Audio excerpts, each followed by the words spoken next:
what was your reaction to Gregor Robertson becoming Canada's housing minister?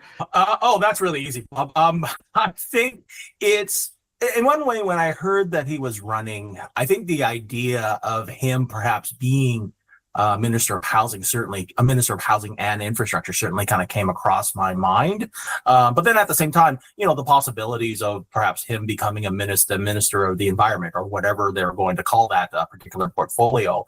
So in a way, it wasn't as surprising. I actually thought that you also have to kind of look at the seat that he was running for. It was a Liberal seat that was pretty safe in terms of really its kind of an electoral viability. But I think it was one through which I wasn't as surprised. I mean, to be honest, I wasn't as surprised that he was going to be Minister of Housing, to the extent of really how that signals attitudes towards dealing with housing, not only in Vancouver, but across the country.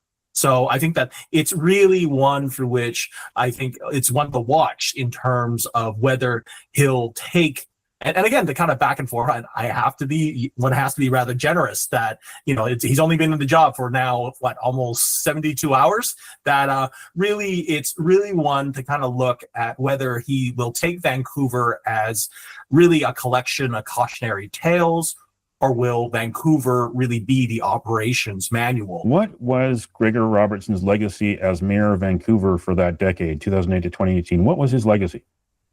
I think it's one that's mixed. I think it's one that certainly sees a lot of private market development, but then the kind of issues go in that what kind of housing was it for? Which kind of markets were they for? I think that one also has to acknowledge that he did implement a number of policies around homelessness, in spite of promising to reduce or eliminate homelessness, and homelessness actually going up 30%. He did do things like the heat shelters. That he did, I think, initiate a series of policies that really focused on really providing a much more consistent shelter policy for those who are homeless.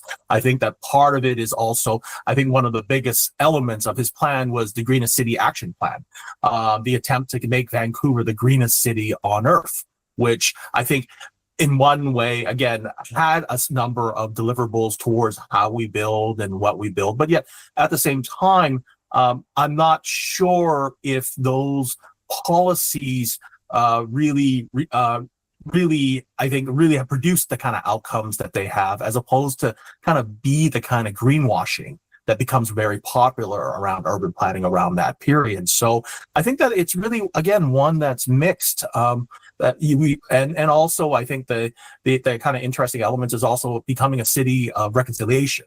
That was really one of the elements of the Robertson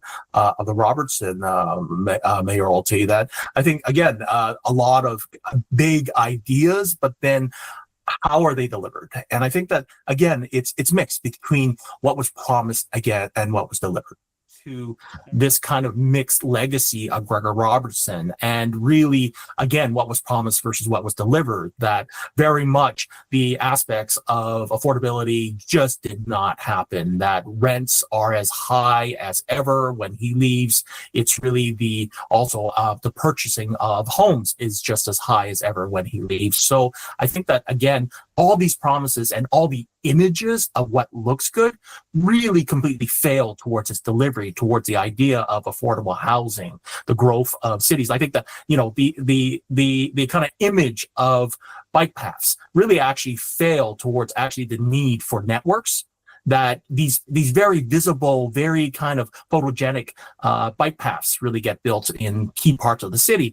But the fact of the matter is that you actually need them as networks, as they really look great for several kilometers, but then fall into the kind of transportation abyss, that they drop you in the middle of some very nasty transportation kind of nether worlds. Again, the issue of image versus substance, I think, is the kind of critique here.